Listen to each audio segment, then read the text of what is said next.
Hello and welcome to Phoenix Media Hub, the place where we catch up with representatives in the community to bring you the latest in news and events. Today in the studio with me is Gillian Marshall-Pierce from Headspace. How are you today, Gillian? Good, thank you. So, could you start by telling us about what is Headspace and how did it come to be? So Headspace, there are Headspace centres around the country and some people might have come across that. I'm from Headspace Ipswich. I'm the Community Development Coordinator from Headspace Ipswich. And Headspace Ipswich is there for 12 to 25-year-old young people living in the region who might be going through a tough time. We support young people. We provide free confidential support to young people around general health, mental health, drug and alcohol support, and employment and training support as well.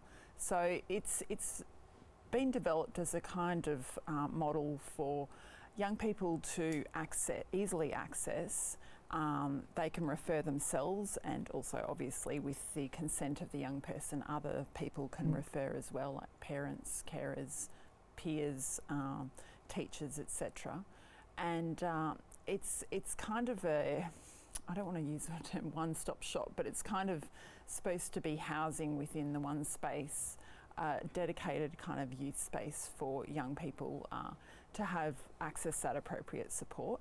And we try and identify the issues that a young person might be going through at the point of intake when the young person first accesses the centre, and match them up with the appropriate support that they need. Every Headspace centre is different, and ours reflective of the fact that there aren't a large extent of youth-specific counsellors in the Ipswich region, like private practitioners. We do have quite a number of psychologists in our centre. We also run groups at different times, and in my role I am going into the high schools and doing presentations around mental health, tips for a healthy headspace, stress, bullying, anxiety, a lot of the issues faced by young people. Yeah. So you are the Community Development Coordinator. How did you get into that role? So I've been in the role since January, so still fairly new. My background, I've had a pretty varied background. I worked for a number of years as a community campaigner for World Vision in Queensland, and prior to that I was a community awareness coordinator for the Australian Cervical Cancer Foundation. And I have done quite a lot of youth work over the years. So I lived and worked in Cherbourg, working with young Aboriginal people, and also did a lot of camps with Edmund Rice, working with young people at risk. So I think the combination of that, and I've done a graduate certificate in community development, recently finished a master's in communication.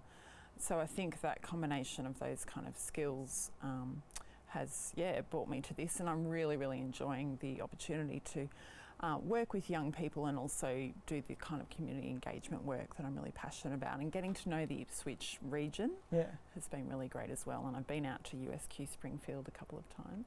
Okay, that's great to hear. Yeah. So you focus on mental health at the Headspace centres.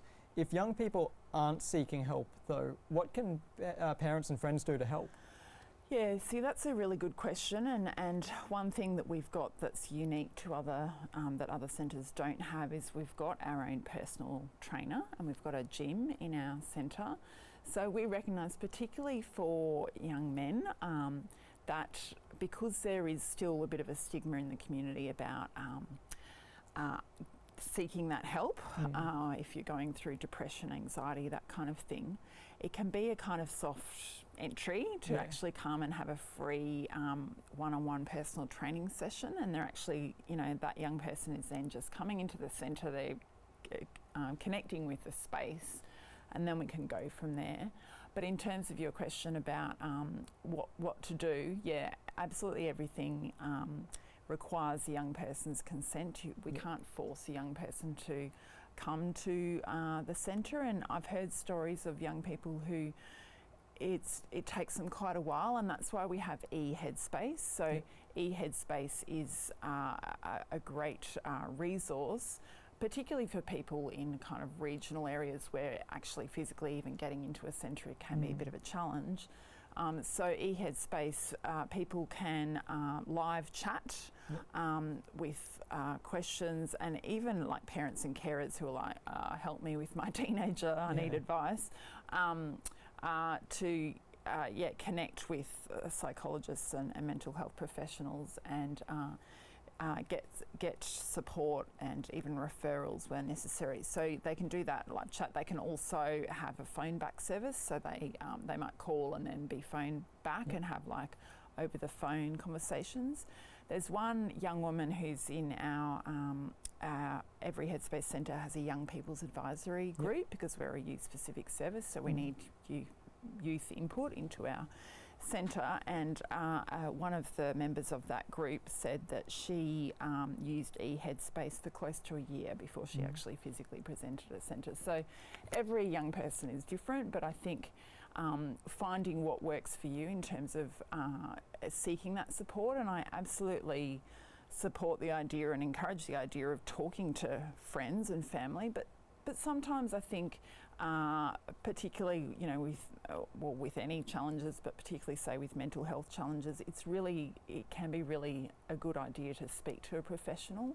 Sometimes that kind of peer support reaches a bit of a limit, and you really need to get that support from a professional who really knows what they're talking about and can kind of direct you in the point you in the right direction to lead a fulfilling life. Okay, so I guess that would be the advice if there was a young person out there who's too afraid to ask for help. That would be your big advice to them.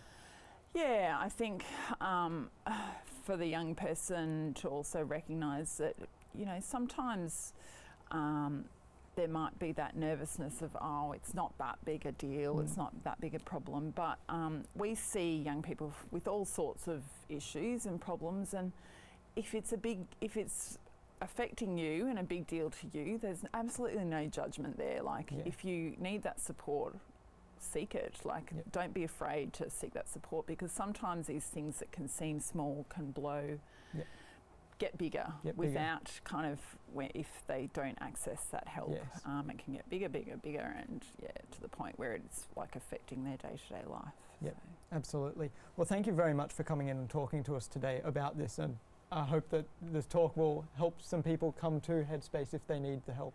Yeah, I'd really like to take this opportunity to also flag another project that I'm involved in locally that might be of interest to your listeners and viewers, and that is where I've connected with a local Aboriginal elder, Auntie Narella Simpson, and a bit of a network of others, and we are putting on a forum on the 25th of September at the Briggs Road Sports Complex specifically for Aboriginal and Torres Strait Islander young people around youth suicide prevention, resilience.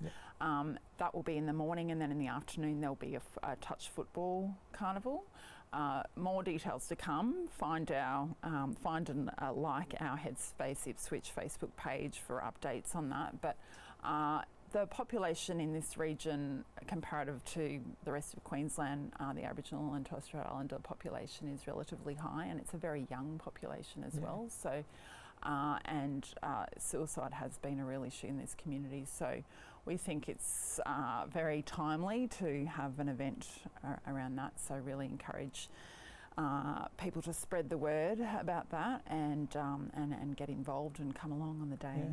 Fantastic, and you can get details at the Facebook page, or if you'd like more information about Headspace and the support they offer, go to www.headspace.org.au, and if you are seeking urgent help, please call Lifeline on 13 11 14 or the Kids Helpline on 1800 55 1800. You're watching Phoenix Media Hub.